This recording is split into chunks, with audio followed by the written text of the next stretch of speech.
Pessoal, bom dia.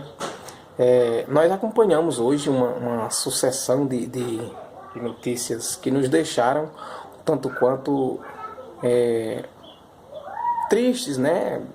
Claro, já sabíamos, mas que sempre nos deixa tristes essas informações de crimes contra a democracia do Brasil.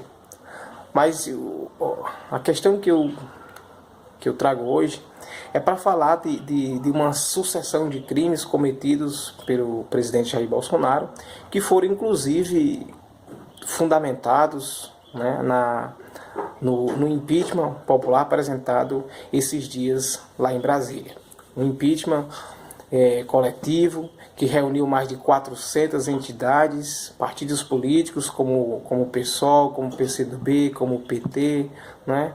Enfim, e essas fundamentações que eu trago aqui para que a gente possa compreender melhor a situação em que o nosso país passa. Por exemplo, uma dessas fundamentações foi a convocação de atos contra a democracia, a interferência nas investigações da Polícia Federal, que já ficou bem nítida, ficou bem evidente, falsificação da assinatura de Sérgio Moro, hoje ex-ministro da Justiça, discursos praticamente constantes, principalmente nesses tempos de pandemia, discursos contra o Superior Tribunal Federal e contra o próprio Congresso Nacional, convocação de empresários para uma guerra contra os governadores nesses tempos de pandemia, bloqueio de compras de respiradores para estados e também para municípios, o que só reforça um discurso genocida do presidente Jair Messias Bolsonaro, estimular, incitar rebeliões das Forças Armadas, não é? E também, principalmente, as declarações na reunião ministerial do dia 22 de abril, né, que foram usadas, inclusive, como provas de sustentação do ex-ministro Sérgio Moro contra a equipe de Bolsonaro e contra ele próprio, né?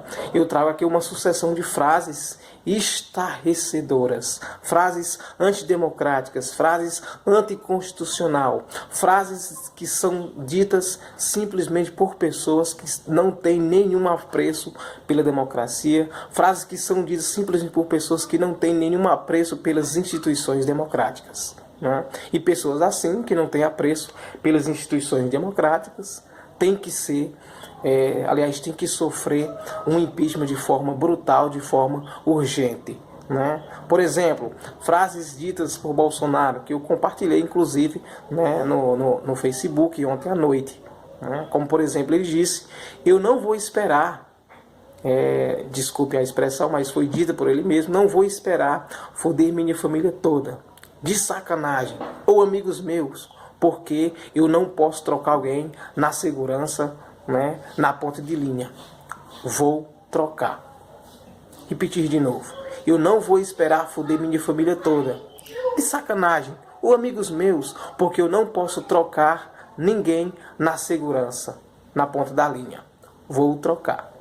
Então, frases ditas pelo presidente da República e que contribuem, né, para que a gente possa dizer que é uma intenção nítida, clara, de interferir nos trabalhos da Polícia Federal, que precisa ser vista como uma instituição, como um órgão de Estado, e não um órgão a serviço de quaisquer governos.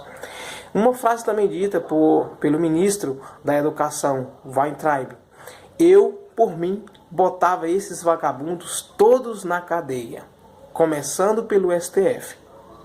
Mas também foi dita pelo ministro da Educação, frase que nos causou um tanto quanto de espanto, né?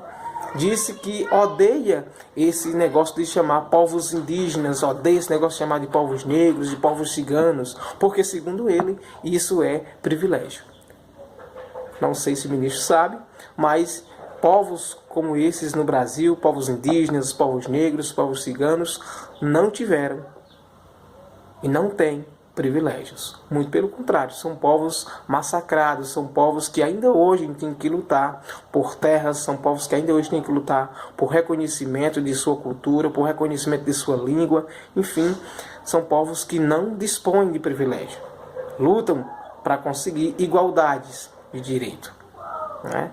Então, esse tipo de de discursos, esse tipo de frases, só reforça o quanto é necessário que o presidente da Câmara dos Deputados, Rodrigo Maia, paute de forma urgente o impeachment de Jair Messias Bolsonaro. Fazer o impeachment de Bolsonaro é fazer com que a nossa democracia volte a funcionar de forma que nos dê segurança democrática.